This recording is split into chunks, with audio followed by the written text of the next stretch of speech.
The government has unveiled the country's third COVID-19 economic stimulus, which is expected to infuse an estimated 25 billion shillings into the economy. The latest stimulus is skewed heavily towards agriculture, marking a stark departure from the second stimulus, which dedicated a tenth of its resources, or just about 6 billion shillings, to tourism. Julian Samboko now delves into the detail of this latest intervention.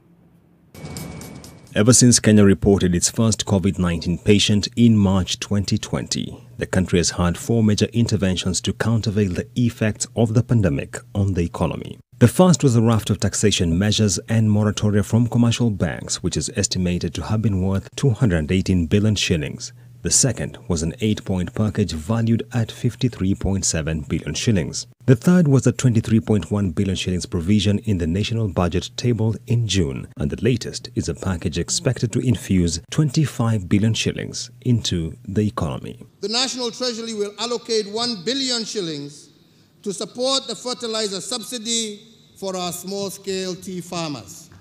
To safeguard the livelihoods of farmers within our nation's sugar belt, I direct the National Treasury to allocate an additional 1.5 billion shillings in aid of the sugar sector that will be appropriated towards factory maintenance and payment of farmer arrears. Noting the effects of the ongoing drought situation, the National Treasury to allocate 1.5 billion to support the communities affected by the ongoing drought. Skeptics have, however, poked holes into the latest economic stimulus. The Institute of Economic Affairs argues that in the grand scheme of things, the package is too small and too fragmented for an economy which contracted by 0.3% in 2020.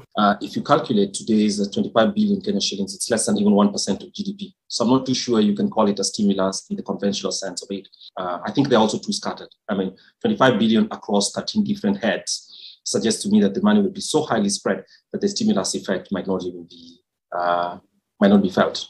In the latest pronouncement, the government has announced drastic measures aimed at easing access to credit in the economy, including resumption of moratoria on listing on the Credit Reference Bureau for some who run into financial headwinds. That the relevant authorities will, for loans less than 5 million, effect a moratorium of listings in CRBs for a period of 12 months to the end of September 2022.